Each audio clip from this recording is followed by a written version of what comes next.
Hello everyone, this is Thomas, one of the co-creators of the Japan Archives. Just a quick thing before you get into these first few episodes of our podcast. We're a few months into making this show now. I am recording this particular bit in January 2020, many months after our first episode has aired. And Heather and myself just want to say that if you want to see if this podcast is for you, if the editing, storytelling, and sound quality is enough to keep you around, then perhaps skip ahead to our most recent episodes to see where we are at, and then work your way backwards. Of course, if you don't wish to do that, that's all good. Just be gentle with our episodes until our most recent ones in January 2020. We've come a long way and have made many improvements, so if you listen to these first few and think it might not be good enough for your ears, go on. Perhaps skip ahead to our most recent. Anyway, guys, that's enough from me. On with the show.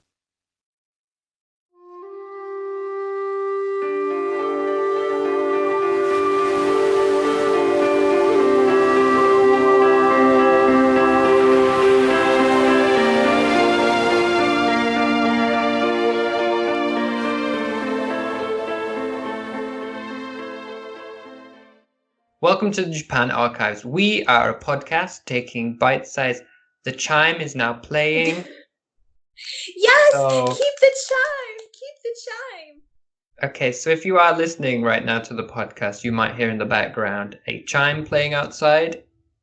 This is a chime that they play every single day at 6 o'clock, except in winter when they change the time. It's basically a chime to tell children it's time to go home. Is that right, Heather? I'm right, yeah? It is. It's the go home song.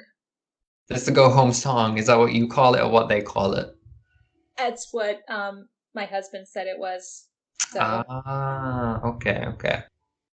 Well, I'm just going to start talking over it if you're happy with that, Heather. I love the song. I'm really tempted to start humming along, but I'll hold back. We have a show to start, okay? We have. Okay, so let's try this one more time from the top. Okay, guys. Welcome to the Japan Archives. We're a podcast taking bite-sized pieces of Japanese history to bring to you every 2 weeks. We're going to try and keep this a very casual podcast as we go through the varying topics. And Heather, as she's just setting out learning Japanese history, has the complete freedom to stop me at any point if she has any questions about the topics I'm covering each week. I'm your host, Thomas. I'm Heather.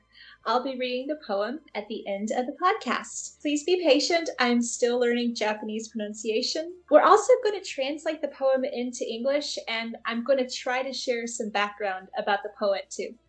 As you might be aware, this is a re-recording of our first episode where it was just me talking about why I want to start this podcast. So we're re-recording it now in our new style. We hope you like it. So this will be... Yes, a re-recording of episode 1, which previously didn't have a poem, but as of today, Heather will be including one for you all to listen to. So, this is a re-recording of episode 1, The Heavenly Spear.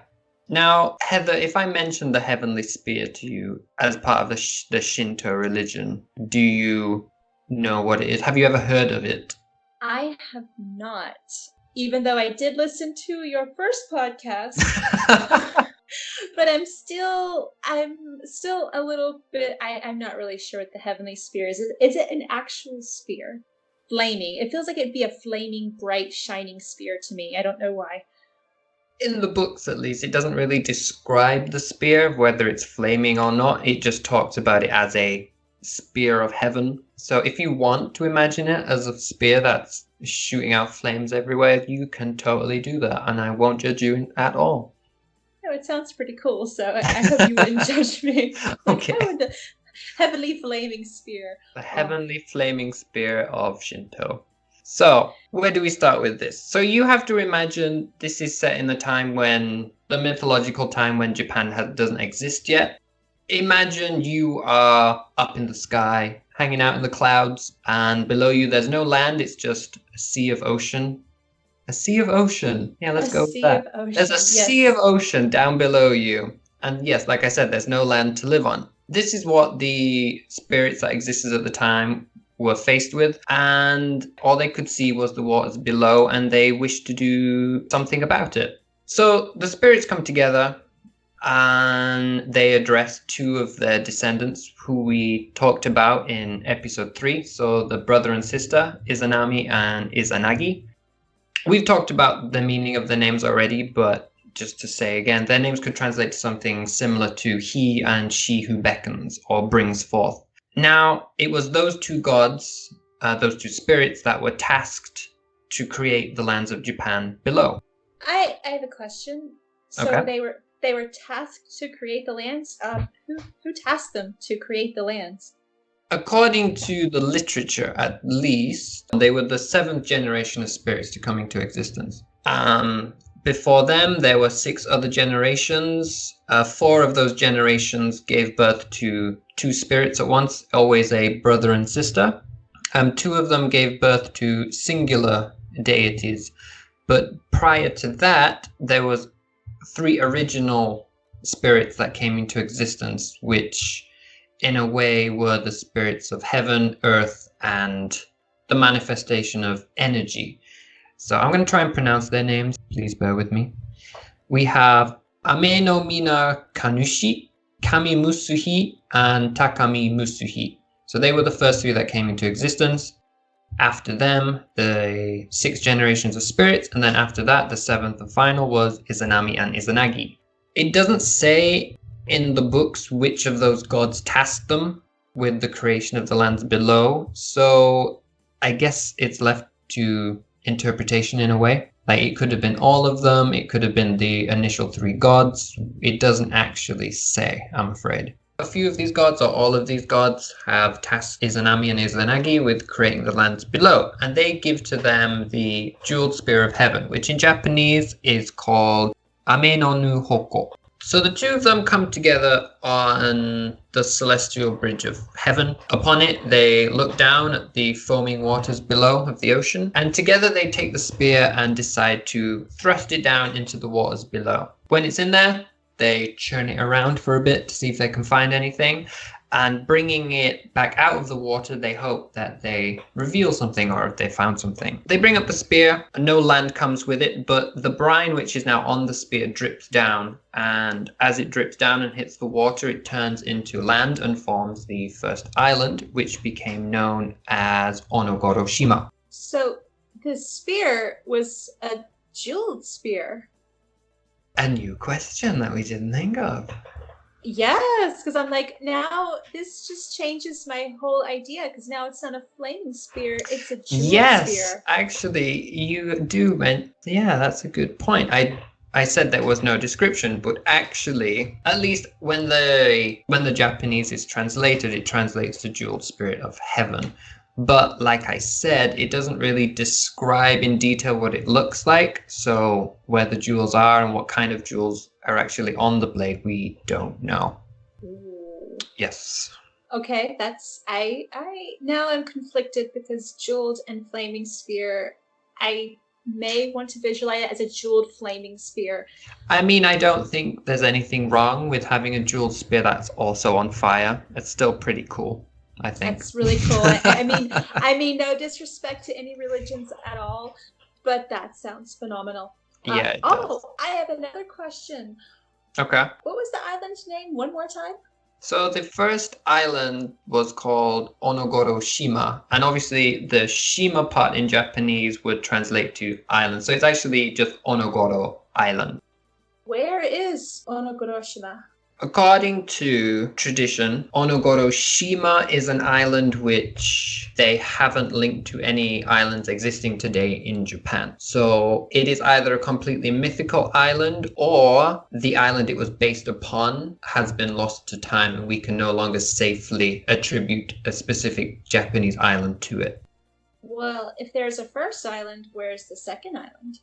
So according to the tradition, after this island, they then went on to create the 8 main islands of Japan. Depending on the book you read, depends on the islands that were created, or at least the order in which they created. So if you base it on the book known as the Kojiki, the islands in order of their birth are Awaji Island, Iyo Island, Oki Island, Tsukushi, Ikinoshima, Tsushima, Sado Island, and then the main island of Honshu. However, if you read the Nihongi, the main island, so Honshu, is actually the first island born, followed then by Iyo, Tsukushi, Oki, and Sado Island. Then they have 3 different islands not mentioned in the Kojiki. They have Koshi Island, Oshima, and Kibinoko. And then after that, they go back to 2 islands also mentioned in the Kojiki, which is Tsushima and Iki Island. Wow, they were really busy. That was a lot of names and a lot of islands in a very short amount of time. So I apologize for that. They seem very busy making a lot of islands. So yes.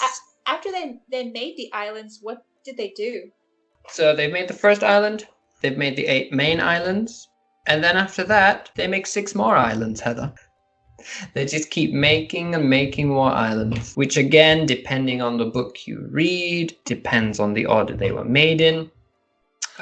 So if we go on the Kojiki, if we just stick with one book to make things easier, it goes Kibi no Ko, Azukishima, Oshima, Himeji, Chikanoshima, and Futagonoshima. And then after that, they then move on to start making the first actual spirits that dwell in the lands of Japan. I should also say, which might be of interest to you, that most of these islands that were made have spirits associated with them. But in the books, it doesn't really say the island was born and the spirits was born. It's mostly, they say the island was born and say it also has this name, but this other name translates to the name of a deity. So in a way, you could class them as 2 separate things, but you could also say that that deity is the island itself, depending on your interpretation.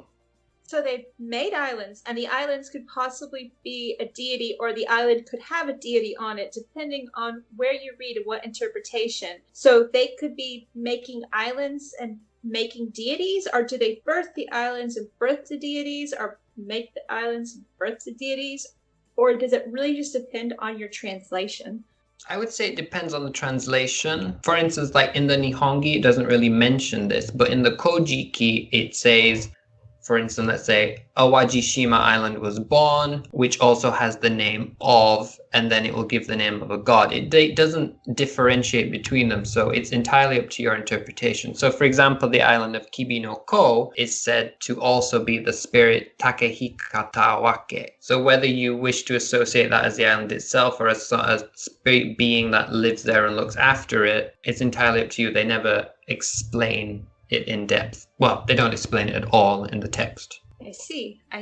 They made the islands and deities. Did they visit the islands, or did they just look at them from above?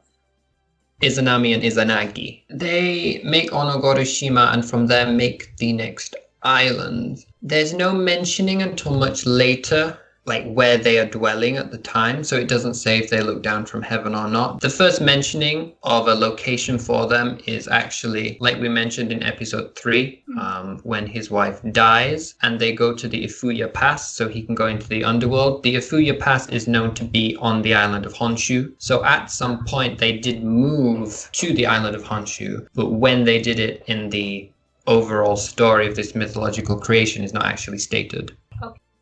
So what do you think of the story then? Was it interesting? Was there too many islands mentioned? Did I go overboard in the amount of names that I mentioned this episode?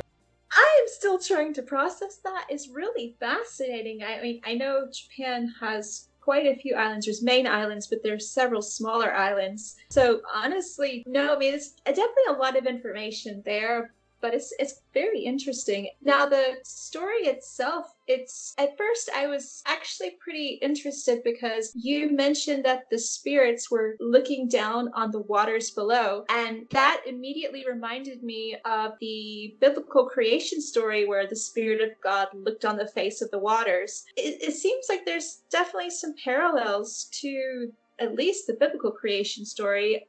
Are there parallels to other world religions? I think the only one that comes to mind for me right now is ancient Egyptian mythology there, which again has many different creation myths, but there is one in which the ocean is like where everything comes from. So in one version, the land just comes from the ocean. In another one, I think the first god comes from the ocean, perhaps. But apart from that, I don't actually know of many others that involve it. And no, I don't think it was too many islands. Thank you for your answer. And no, the islands are fine. Okay. But anyway, that's the end of the story, from me at least, for today. So I hope you enjoyed it. I hope it wasn't too much to take on name-wise and place-wise. So now it's my turn to hand over to you and your poem for today, which is new for this episode. Yes, I'm so excited. I really loved this poem. As someone who, moved from another country, moved from America to another country, taking a journey, and even on my own website, I emphasize a lot about taking journeys, like small journeys, big journeys, any journey. So this poem for me really hit close to home. The poet's name is Yasumi Roan. He was an experienced traveler for his time. He wrote and published a book that was known as the Ryoku Yojinshu, and it's later translated as Afoot in Japan, and it was translated, I think, not that long ago by an English translator. So his works include detailed tips for the places he visits, as well as numerous poems on a lot of different subjects. Okay. In his works, he even included printed talismans to protect those who may encounter danger whilst out on the road. So when you say printed talismans, what do you mean by that? So I did do a little bit of research in the printed talismans, Okay. specifically for Yasumi Roan, but I didn't find anything specific for that. My understanding of the printed talismans, they're papers that have been blessed by priests for travel. So they may include some kanji, and the priests have prayed over them and blessed them so that you could take them with you and it would give you protection. Okay, so the kanji that was on it was probably like the symbol for protection or like safe traveling or something like that. Something like that from my limited research. Okay. 道中は自由をせんと思うまじ不自由せんとすれば自由ぞ。 And Thomas, would you be so kind as to give the English translation? I will. Do not think I'll go as I please when taking a journey. Rather, I think I have some problems and you'll be free as a bird. Definitely agree with that statement. If you go in thinking everything's going to be fine, I won't have any issues. When you run into an issue, it's so much more devastating. If you realize when you're traveling, something's going to happen. My luggage might get lost, or what happened to my husband. He got delayed 3 times for his flight. Oh no. Recently. So I think having, realistic expectations before you start out anywhere will help you down the road. So you were the kind of person who, before you came to Japan, you researched the hell out of coming here to know what to expect and things? Absolutely. I tried to specifically look for things. What could possibly go wrong? Right. And people who ran into issues, as well as things that could go right, but realizing I studied Japanese before I came to Japan. I did study teaching before I came to Japan. I read as many articles and watched as many videos and guides, and what could go wrong? What I wish I had known before I came, and what is amazing about Japan. I looked at everything. I wanted to have a really good, balanced idea. This is not a magical land of wonder. It's another country with everything, its own issues, its own benefits, people. So yeah, I could not have just jumped on the plane at all. That's fair enough. I was trying to think. I needed to say something in reply to you, so I'm like, cool. Let's end the episode. Cool story, bro. Well, I'm glad everything worked out for you in Japan, and everything's going good for you now, which I'm happy about. And I'm glad that everything's working out great for you, which I'm super happy about too. Yes, even though we now don't live close to each other, we keep in touch, so I'm happy with that. And we're doing this podcast together. Yeah, everything's going well. And I hope everything goes well for everyone else who's listening too. Good luck. So I want to thank you for today's poem. It was actually good. No, that's implying I assumed it was actually going to be bad. Sorry. Thank you for today's poem. I really enjoyed it. And like you said, it relates to you, and I also can find a lot of stuff I relate to it as well. So I'm actually glad you found this poem to read to us today. Well, thank you for sharing about the Spear of Heaven. I'm very interested to know and learn about the origins of the islands of Japan, or at least the mythological origins of the islands of Japan. But yeah, I think that's about it from us for today's episode. We hope you enjoyed the story, and we hope you enjoyed the poem. And once again, thank you everyone for listening. We hope you enjoyed it, and we will hope to hear from you next time. Except we won't, because we're the ones talking, not you guys. So I'm going to do that bit again. Live is fun. Just compose myself. But yeah, once more, guys, thank you all for listening. We hope you enjoyed the episode, and we hope you'll come back for our next one. Until then, we hope you're all well. And if you want to check out more about Japanese history, be sure to check out the database that we're trying to expand and grow. You can find that at historyofjapan.co.uk. That's everything from me. Heather, do you have anything left to say? Matane. Speak to you next time, guys. Bye. Bye.